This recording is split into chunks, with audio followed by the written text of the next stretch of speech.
was that? An all-bed flash bomb! Let me go! I'm gonna kill that Seymour! Yuna said leave. We leave. We'll join up with her later. Break through.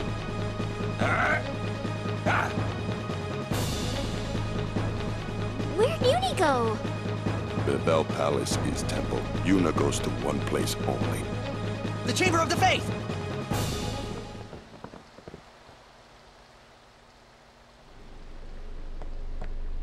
Hey everybody, it's Mage Captain Killshanks, and welcome back to Let's Play Final Fantasy X: The No Speaker Challenge. Well, we rescued Yuna, and then we lost Yuna again. But now we are in Bevelle, and I'm tired of waiting for these cutscenes to end just to say something. I'm actually sorry about yesterday's video and the, well, actually not yesterday's, rather Friday's video, and the lack of commentary due to the fact that there were just an immense amount of cutscenes. But we're getting to that point in the game now where it's going to be really story heavy, as if it already hasn't been very story heavy. Hey, don't look at me. But it's all fine and good though. We are now finally given a glorious save point. So I'm actually going to check over here, because I know there's an Albed primer in this general area, so I'm going to go check that out real quick before we actually go and save. Oh my god! There's like a winding staircase here. Okay, let's just keep going down now, and we are going to go... I'm actually I'm recording this directly after the previous video, at least this section of it. I'm probably going to stop as soon as we get to the save point. Shouldn't be talking about that. Anyway, if you go down this winding staircase, I hate to break it to you, but we do have another Cloister of Trials coming up. But I will say that the coolest Aeon comes out of this. So this is Yevon's true face. They betray their own teachings.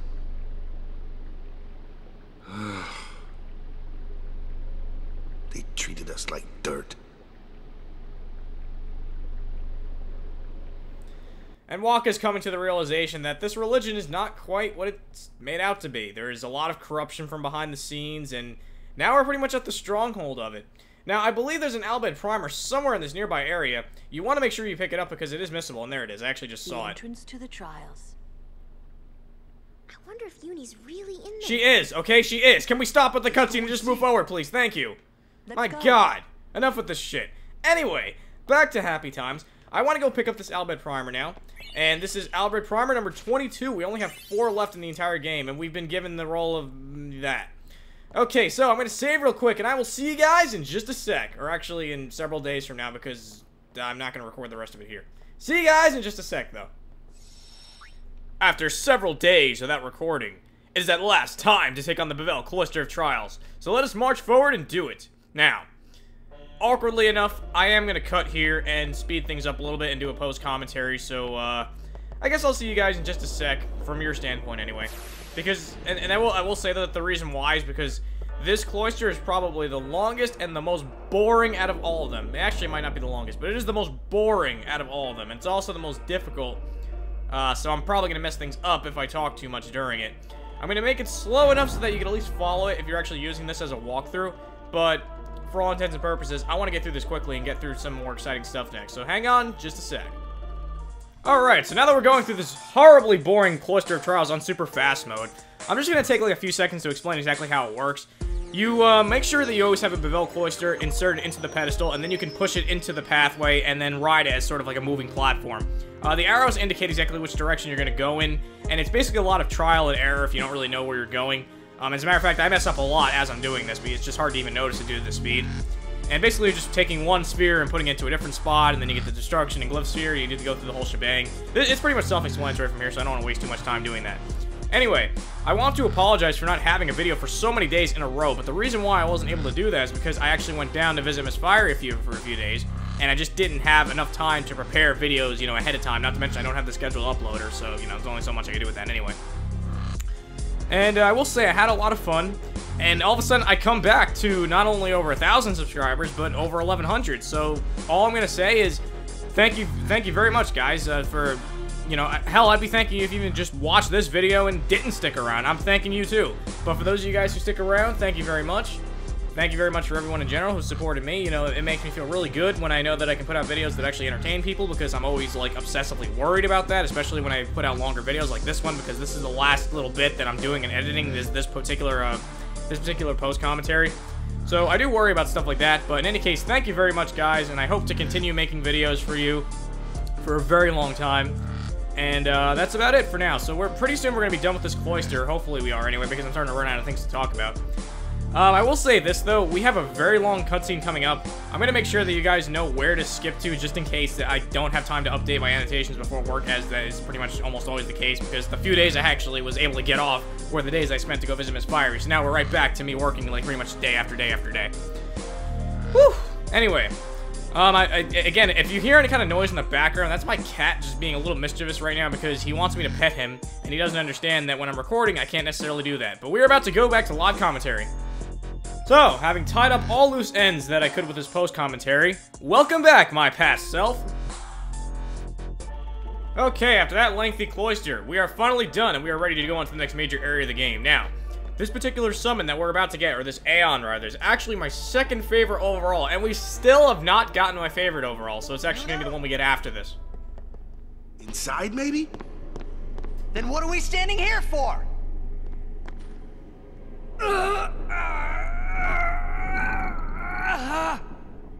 Hey! You can stuff your taboos!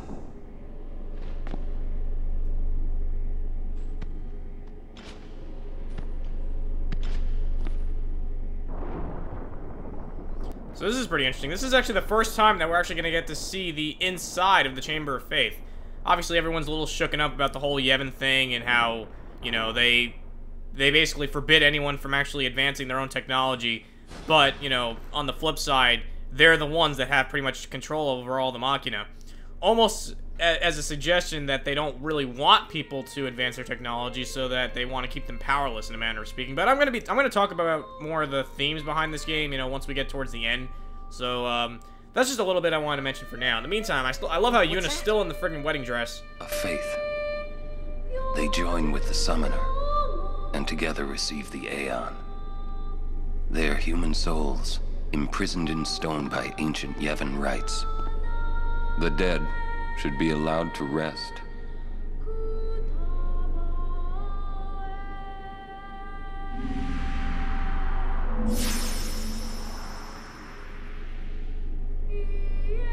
Yuna!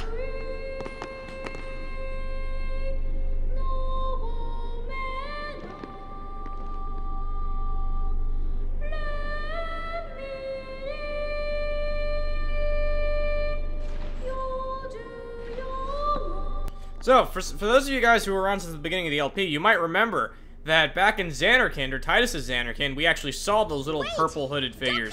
And now we find out that those guys are actually the Faith. Yet another connection between Xanarkand and Spira. More on this later, and this actually will make sense as soon as we... There's the list of them. You are to stand trial. Well, it looks like we got captured, guys. Oops. My bad. I guess we took too long in that cloister. You know, I guess we did, though, seeing as how, you know, I kept messing up at different points and all that kind of stuff. But it's all fine and good. I just wish you could just get done with the cutscene, though. I barely did any commentary. I mean, I know you guys saw post-com... Oh, okay. New favorite Aeon, by the way. I'm going to name this after one of my favorite Pokemon from Gen 4. So hang on just one sec. Yeah!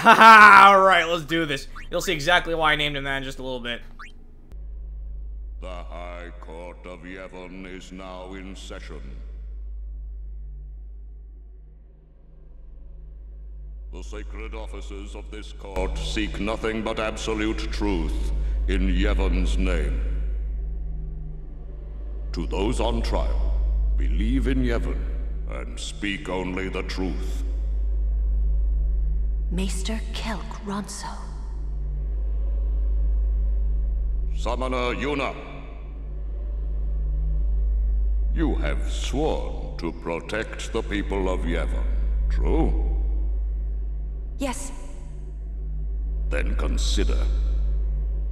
You have inflicted dire injury upon Maester Seymour Guado, conspired with the Albed and joined in their insurrection. These are traitorous and unforgivable crimes that disturb the order of Yevon. Tell this court what possessed you to participate in such violence. Your Grace. The real traitor is Maester Seymour. He killed his father Jiskel with his own hands. What is this? Hadn't you heard? Not only that, Maester Seymour is already dead. It is a summoner's sacred duty to send the souls of the departed to the far plane. Yuna was only doing her job as a summoner. Grand Maester Micah, please send Seymour now. Send the unsent to where they belong? Yes.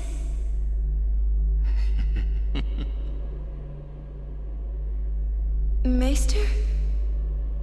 Send the dead,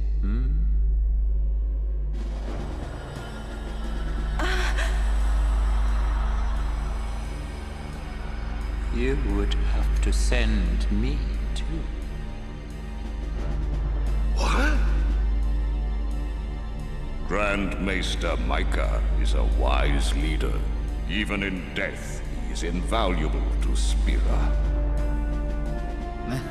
Enlightened rule by the dead is preferable to the misguided failures of the living. Life is but a passing dream, but the death that follows is eternal. Men die, beasts die, trees die, even continents perish. Only the power of death truly commands in Spira. Resisting its power is futile. But what of sin? I am a summoner, my lord, like my father before me. I am on a pilgrimage to stop the death that sin brings.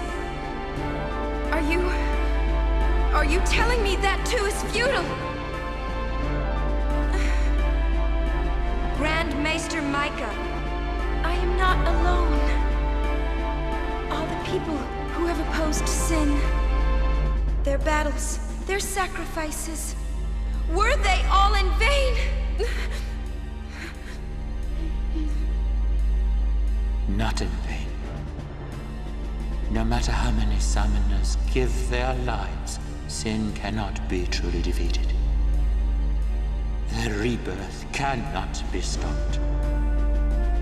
Yet the courage of those who fight gives the people hope. There is nothing futile in the life and death of a summoner. Never futile, but never ending. Indeed, that is the essence of Yevon. Lord Micah. Yevon is embodied by eternal, unchanging continuity, summoner. No. That can't be right. Those who question these truths, they are traitors. Lord Micah!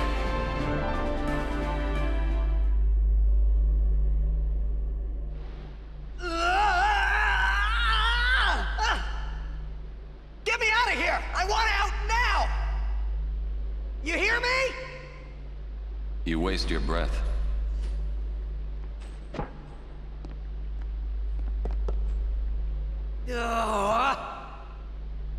Man, I hope Yuna's okay. She's strong. She'll make it. She'll make it? What, so she can die?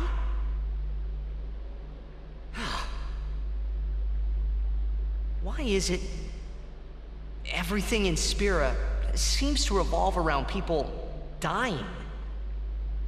The spiral of death. Huh? Summoners challenge the bringer of death, sin, and die doing so. Guardians give their lives to protect their summoner. The Faith are the souls of the dead.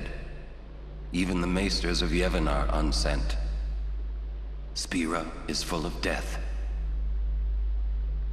Only sin is reborn, and then only to bring more death. It is a cycle of death, spiraling endlessly.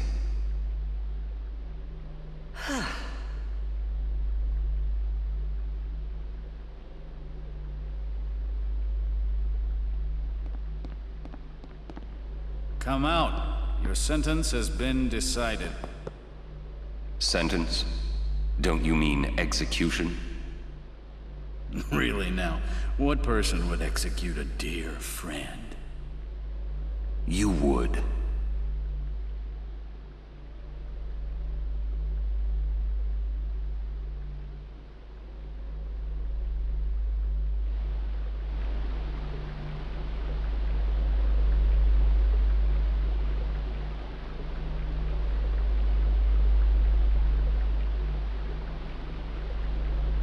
Looks like you're next. Next for what?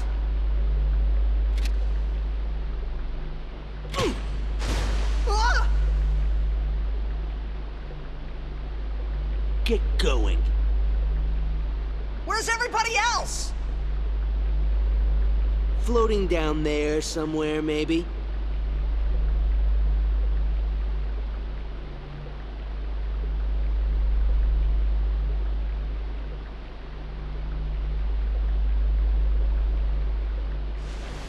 Ooh, you made it!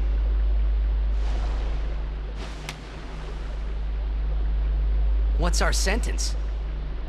Think they expect us to give up and die down here. Oh, well, that's a lame way to kill someone. Where's Uni? I don't know. Wonder if we should wait for her.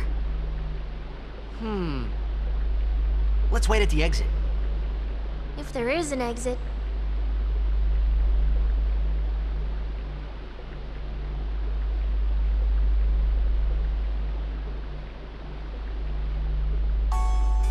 How fares the Ronso Maester? It seems my father's murder troubles him.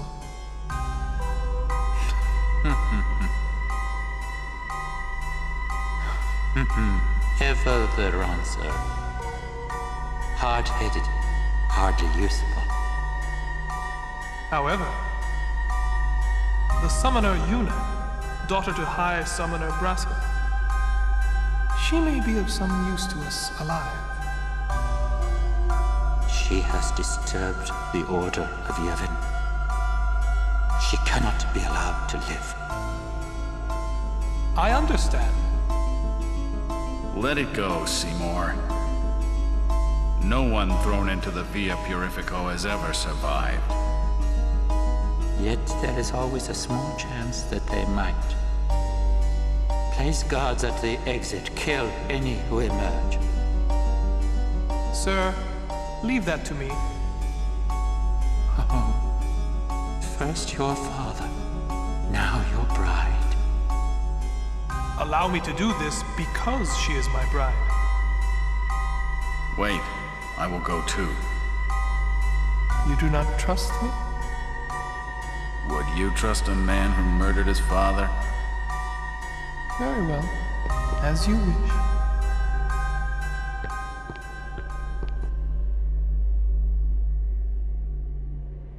Lady Yuna, forgive me.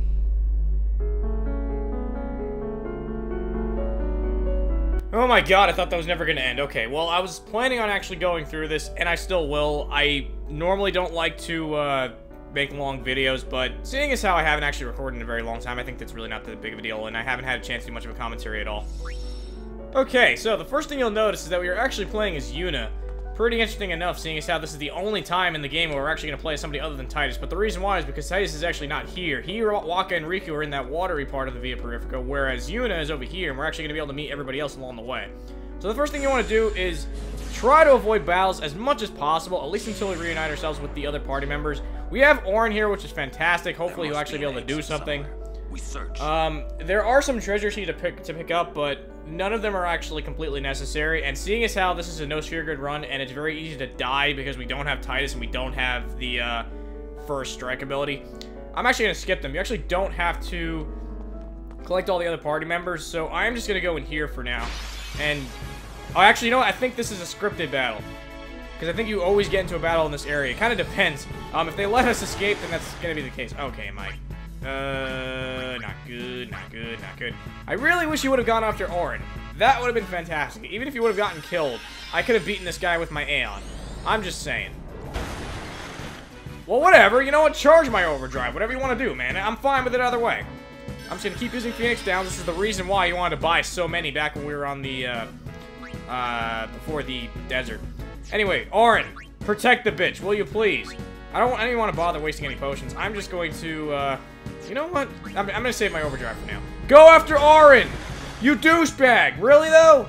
Seriously, asshole! Go after Orin! How many Phoenix Downs do I have to waste on this guy already? And you're just not going to get a turn because he just came back to life. Thank you. Fucking asshole, though. Christ. Okay, anyway. Yuna. And Yuna, you're another one. Get another turn. Because we're actually going to be able to defeat this guy using the power of our new Pokemon, Garchomp. This actual Aeon is called Bahamut.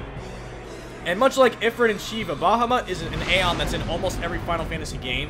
He's pretty much like a Trademark kind of a character. He's always a giant dragon, and his signature attack, which in this game is going to be the Overdrive, is called the Mega Flare. Or rather, yeah, the Mega Flare. I'm getting confused because in Final Fantasy VII, there's a few different types of Bahamuts, and they all have different types of flares. But this guy has the Mega Flare, I believe. So, yes, this is my second favorite Aeon in the game. Look at this badass. He's just standing there with his arms folded. He's like, yeah, whatever. I don't even give a fuck. I don't even give a fuck. Alright, so, this is a Thunder God, so needless to say, he's going to be weak to Water God. This is the first time we actually get to use the full-on elemental spells.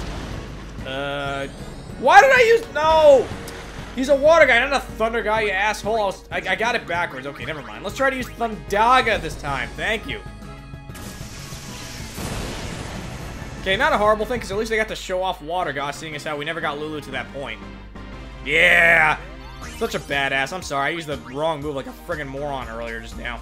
I actually want to save again, because I'm gonna get a friggin' game over if I don't do that. Okay, something I actually want to note is that this is one of my favorite songs in the entire game, and I'm surprised I didn't actually mention it until this point.